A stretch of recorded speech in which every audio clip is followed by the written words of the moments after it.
नमस्कार दोस्तों, स्वागत है आपका अपने चैनल कॉर्बेट ऑफ इंडिया में।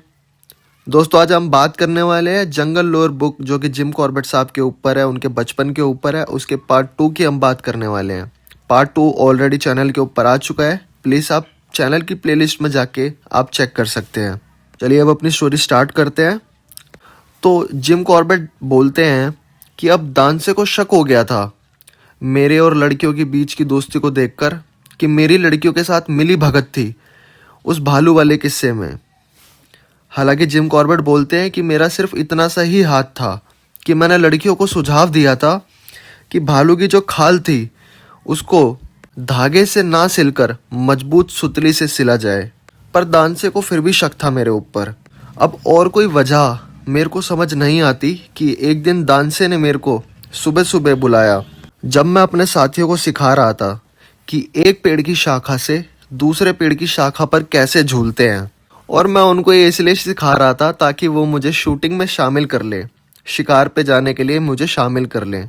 और जब मुझे शामिल कर लिया गया तो मैं इस महान सम्मान के लिए चुने जाने पर 7वें आसमान पर चढ़ गया और दानसे के साथ मैं चल पड़ा। हमारे चलने के बाद दानसे ने मुझसे कहा कि वो आज मुझे सिखाएगा कि पैदल बाघ को गोली कैसे मारी जाती है। धुनीगर के गन्ने के खेत में, जो कि बाघों का घर था, हमें वहाँ पे बहुत सारे पग मार्क्स मिले पर एक भी टाइगर ना दिखा। फिर जब हम वापस घर जा रहे थे, दानसे के पास 2 बंदूकें थी। एक लोडिंग राइफल जो उसने कंधे पे टांग रखी थी और एक शॉटगन जो उसके हाथ में थी।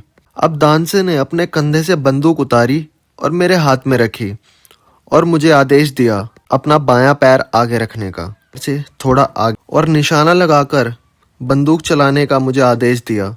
हालांकि मैं श्योर नहीं था, इतने सालों तक बंदूकों के आसपास रहने के बाद भी मैं इस बात से पक्का नहीं था, श्योर नहीं था कि ये बंदूक मुझसे संभलेगी भी या नहीं। दानसे की बात तो अलग थी क्योंकि वो भूरे भालू की तरह मजबूत था, पर मेरा क्या। अब जब मैंने निशाना लगाकर फायर करा तो वही हुआ जो एक नौसिखिए के साथ होता है। बंदूक पीछे की तरफ उड़कर और पत्थरों में जा गिरी। जब मैंने अपने आप को संभाला उस सदमे से, जो एक नौसिखिए के साथ होता ही है पहली बारी बंदूक चलाने पे, तो मैंने दानसे की तरफ देखा तो दानसे बंदूक की बैरल के ऊपर हाथ फेर के चेक कर रहा था कि उसके ऊपर डेंट तो नहीं पड़ा, कोई टूटी फूटी तो नहीं बंदूक। अब बंदूक चलाने से पहले ही पास में थ्रशिस बैठे थे, जो एक चिड़िया होती है, वो पास में ही खाना खा रही थी जमीन पे। बंदूक की आवाज से वो तो उड़ गई सब, पर वहां हमें फ्लाई कैचर मिला जमीन पे पड़ा हुआ, जो कि रॉबिन की चिड़िया के ही साइज का था। अब इस बर्ड की जांच करने पर हमें पता चला कि ये बेचारी बर्ड तो बंदूक के सदमे से ही मर गई। अब मैं इस बात से इनकार नहीं कर सकता कि उस घटना में तो मेरी भी मरने वाली ही हालत हो गई थी। अब कॉर्बेट बोलते हैं कि इस घटना के बाद, जो कि मेरे और दानसे के साथ हुई, मेरे सबसे बड़े भाई टॉम, जिन्होंने मेरे पिता की मृत्यु के बाद घर की सारी जिम्मेदारियां संभाली थी, मुझे शिकार पे ले जाने का फैसला किया, जो कि हम भालू का शिकार करने वाले थे। अब इस भालू के शिकार पे जाने के लिए मेरी माँ बड़ी मुश्किल से मानी थी। अब मैं तो बड़ी दिलचस्पी के साथ सुन रहा था जब मेरा भाई टॉम मेरी माँ को मना रहा था कि भालू के शिकार में कोई भी खतरा नहीं है, वह मेरा अच्छी तरीके से ध्यान रखेगा और मुझे कोई भी नुकसान नहीं पहुंचने देगा। आखिरकार जब मेरी माँ ने भालू के शिकार की सहमति दे दी तो मैंने तय किया कि मैं अपने भाई टॉम के साथ गोंद की तरह चिपक कर किसी भी तरह के नुकसान से दूर रहूंगा। फिर उसी शाम को मैं और मेरा भाई टॉम शिकार पर चले। टॉम ने अपनी राइफल और मेरे लिए बंदूक लेकर एक बड़े पहाड़ के सामने से गुजरने वाले गेम ट्रेल यानी शिकार के रास्ते पर चल रहा था।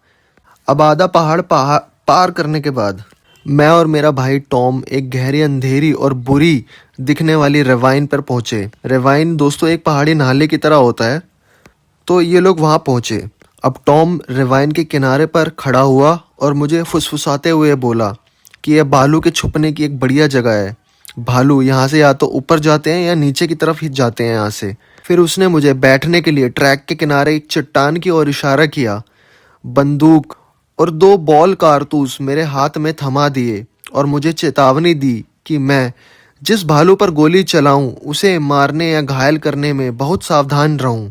फिर दोस्तों करीब 800 गज दूर एक पहाड़ के कोने पर अकेले ओक के पेड़ पर इशारा करते हुए उसने मुझे बोला कि मैं वहां जाके बैठ रहा हूँ, और बोला अगर शाम के दौरान मुझे उसके आसपास कोई भी भालू दिखाई दे और वो ऐसी जगह पर हो कि टॉम को दिखाई ना दे तो मुझे ही जाकर टॉम को बताना था। इस बात को कहकर वह वहां से चला गया उस ओक के पेड़ के ऊपर। अब कॉर्बेट बताते हैं कि हवा चल रही थी और सूखी घास और सूखी हुई पत्तियां आवाज कर रही थी सरसराहट की। मेरी इमेजिनेशन में, कल्पना में तो ऐसा लग रहा था कि चारों ओर भूखे भालू घूम रहे हैं जो अभी आकर मेरा शिकार कर लेंगे। कॉर्बेट बताते हैं कि उन सर्दियों के दौरान उस पहाड़ पर करीब 9 भालुओं को गोली मारी गई थी। इसका मतलब भालू उस पहाड़ पे अच्छी खासी तादाद में थे, और मुझे इस बात में कोई भी शक नहीं था कि मुझे बहुत जल्द भालू के द्वारा खा लिया जाएगा और यह भोजन मेरे लिए बहुत दर्दनाक होगा। अब समय के साथ साथ मेरे अंदर का डर बढ़ता ही जा रहा था। अब दोस्तों शाम का समय हो चुका था। कॉर्बेट बताते हैं कि शाम के टाइम जो पहाड़ों के अंदर सूरज की ढलान से जो रोशनी होती है वो लाल लाल सी हो जाती है। उसी वक्त कॉर्बेट ने देखा कि एक भालू टॉम के पेड़ से कुछ 100 गज ऊपर क्षितिज के साथ धीरे धीरे आगे बढ़ रहा है। टॉम ने भालू को देखा था या नहीं इससे मुझे कोई फर्क नहीं पड़ता था। मैं उस भयानक जगह से दूर जाने के लिए जिस अवसर की प्रार्थना कर रहा था वह तो आ ही गया था, और अब मैं भी जाने के लिए तैयार था। इसलिए बंदूक को कंधे पर रखते हुए, और ये डर उसी वजह से था जो कि दानसे के साथ मेरा एक्सपीरियंस था। तो अब कॉर्बेट बोलते हैं कि बंदूक को डरते हुए कंधे पर रखकर मैं टॉम की तरफ चला उसको बताने के लिए भालू के बारे में। दोस्तों हिमालय के एक काले भालू दुनिया के हिस्से में सर्दियों में बालूद के फल खाते हैं। दोस्तों ये भालू ना बहुत भारी होते हैं, और बालूद के फल पाने के लिए भालू शाखाओं को मोड़ देते हैं ज़मीन की तरफ, ताकि वो जो ऊपर की तरफ बहुत ज़्यादा ऊपर फल उगते हैं तो उधर से ये नीचे की तरफ शाखाएं मुड़ती हैं तो ये नीचे की तरफ आ जाते हैं और भालू तोड़ के इनको खा लेते हैं। तो कॉर्बेट बताते हैं मैं रेवाइन को पार करके, बहुत सी झाड़ियों को पार करके जा ही रहा था, तभी मुझे एक आवाज़ सुनाई दी जिसे सुनकर मैं डर के स्थिर खड़ा हो गया एकदम। और अब ये आवाज़ तेज़ होती जा रही थी और फिर एक बड़ी सी चीज़ मेरे सामने आकर गिरी, पर यह सिर्फ एक शाखा थी जिसे भालू ने लटका दिया था। उस पेड़ के नीचे से ही गुजर रहा था मैं, लेकिन अगर ये एशिया का सबसे बड़ा भालू होता तो इससे मुझे ज़्यादा डर नहीं लगता। भाई टॉम के पास ले जाने के लिए मैंने जो हिम्मत जुटाई थी वह सब खत्म हो गई थी, इसलिए मैं वापस अपनी चट्टान पर आ गया। यदि सामान्य स्वास्थ्य वाला कोई मनुष्य उस डर से मर सकता है तो मैं उस रात और उसके बाद कई बार मर चुका होता। अब पहाड़ से लाल चमक फीकी पड़ गई थी और मैं उस पत्थर पर वापस आ गया था और आसमान से रोशनी भी गायब हो गई थी। तभी अंधेरे में एक आकृति उभरी और एक खुशनुमा आवाज ने मुझे बोला, तुम डरे हुए तो नहीं लग रहे है ना? टॉम ने मेरी बंदूक लेते हुए पूछा, और जब मैंने कहा कि मुझे डर नहीं लग रहा है तो टॉम ने बात वहीं छोड़ दी, क्योंकि वह एक समझदार और बहुत समझदार भाई था। टॉम जब भी शूटिंग के लिए जाता था तो जल्दी निकलने में बहुत ही ज़्यादा विश्वास रखता था, और सुबह वह मुझसे अपने साथ मोर का शिकार करने के लिए ले गया तो उसने मुझे सुबह सुबह 4 बजे ही जगा दिया। दोस्तों अब कॉर्बेट बोलते हैं कि मैंने अपने जीवन काल में तराई और भाबर के जंगलों में बहुत बड़े बदलाव देखे हैं। इनमें से कुछ कुछ बदलाव एक्सप्लॉयटेशन जो कि ह्यूमन मानव द्वारा किया गया है, जबकि कुछ नेचुरल थे। कुछ इलाकों में जहाँ घने अछूत जंगल थे वहाँ अब झाड़ियाँ हैं, और जहाँ घास और बेर की झाड़ियाँ और खुले मैदान थे वहाँ अब जंगल हैं। गुरुप्पू के दक्षिण पूर्व में जहाँ अब पेड़ों का जंगल है वहाँ जिस समय के बारे में मैं लिख रहा हूँ कमर तक ऊंची ऊंची घास और बेर की झाड़ियाँ हैं। यह वह इलाका था जहाँ टॉम उस दिसंबर की सुबह जा रहा था, क्योंकि बेर के पके हुए और न केवल हिरणों को बल्कि सुअरों को, मोरों को भी खूब आकर्षित करते थे। जब हम गुरुप्पू पहुंचे भी अंधेरा था, इसलिए हम कुएं के पास बैठे रहे, जबकि पूर्व दिशा में धीरे धीरे रोशनी दिखाई देने लगी थी। हम जंगल के जागने की आवाज़ सुन रहे थे। सुबह सुबह करीब 4 साढ़े 4 बजे के करीब हर तरफ लाल जंगली मुर्गे बांग दे रहे थे। जिससे बहुत सारे छोटे छोटे पक्षी अपनी नींद से जागने लगे थे। मोर जो विशाल समल के पेड़ों पर बसेरा कर रहे थे, घास के मैदान में फैले हुए थे। मोरों ने जंगल की आवाज में अपनी तीखी आवाज मिला दी, और जब उगता हुआ सूरज हमारी नजर में समल के पेड़ की सबसे ऊपरी शाखा को छूता था, तो 20 या उससे ज्यादा मोर जो फैली हुई शाखाओं पर झुंड में थे, बेर की झाड़ियों के बीच उड़ जाते थे।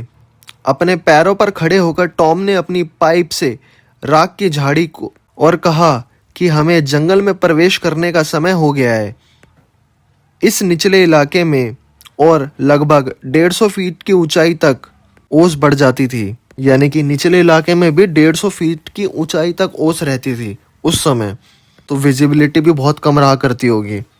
और ये ओस सुबह सुबह जंगल से गुजरते टाइम पेड़ों से टपकती थी, और इसकी आवाज़ ऐसी लगती थी जैसे बारिश हो रही है। अब टॉम के लिए कमर तक घास थी और मेरे लिए तो ठोड़ी तक घास थी, जिस पर हम सड़क से कदम रखा। कॉर्बेट बोलते हैं जिस सड़क पर हमने कदम रखा वो ओस से लथपथ थी, और हम उस पर कुछ ही गज की दूरी पर गए थे जब मेरे सारे कपड़े मुझसे चिपक रहे थे, और गीले कपड़ों की परेशानी के साथ सुबह की ठंड भी बहुत थी। समल के पेड़ की दिशा में जाकर हमने 10 या 1 दर्जन मोरों को उतरते देखा, जिनमें से एक छोड़कर सभी कुछ दूरी नीचे उड़े और फिर घास में जाकर बैठ गए। अब दोस्तों, हमें एक पूरे पंखों वाला मोर दिखा जो समल के पेड़ के ऊपर जाकर बैठ गया। टॉम ने जब मुझे अपनी 12 बोर की बंदूक दी और खुशी से भर दिया। अब मेरे हाथ में हैमर गन थी और मुझे आगे बढ़कर मोर पर गोली चलाने के लिए कहा।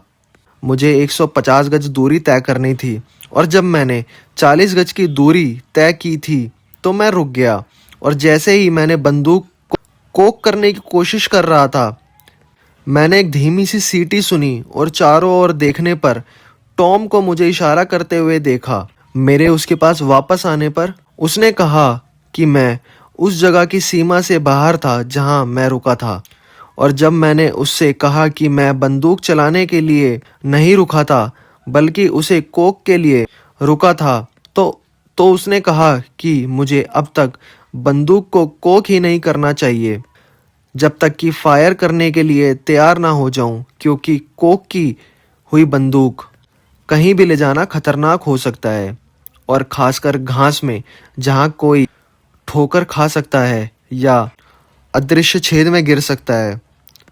अब उसने कहा, आगे बढ़ो और एक और कोशिश करो। इस दूसरे अवसर पर मैंने एक बड़ी बेर की झाड़ी का लाभ उठाते हुए मैं आसान सीमा के भीतर पहुंच गया।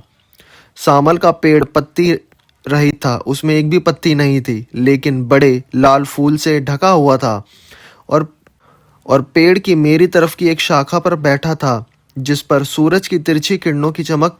वह सबसे सुंदर मोर था जिसे मैंने कभी देखा नहीं था।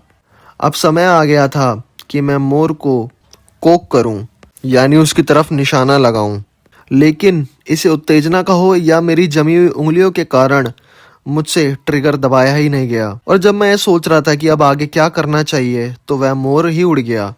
कोई बात नहीं, टॉम ने मेरे पास आकर कहा, अगली बार तुम्हारी किस्मत अच्छी रहेगी। लेकिन उस सुबह और पक्षी उड़कर नहीं आया, और टॉम द्वारा एक लाल जंगली मुर्गा और 3 मोरों को मारने के बाद हम घास और बेर के जंगलों से निकल गए और वापस सड़क पर आ गए और घर और देर से नाश्ता करने के लिए निकल गए।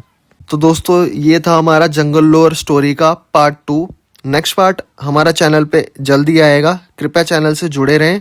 वीडियो पसंद आई तो वीडियो को लाइक कर लें, चैनल को सब्सक्राइब कर लें, ताकि आने वाली वीडियोस की नोटिफिकेशन आपको मिलती रहे। जय हिंद, जय भारत।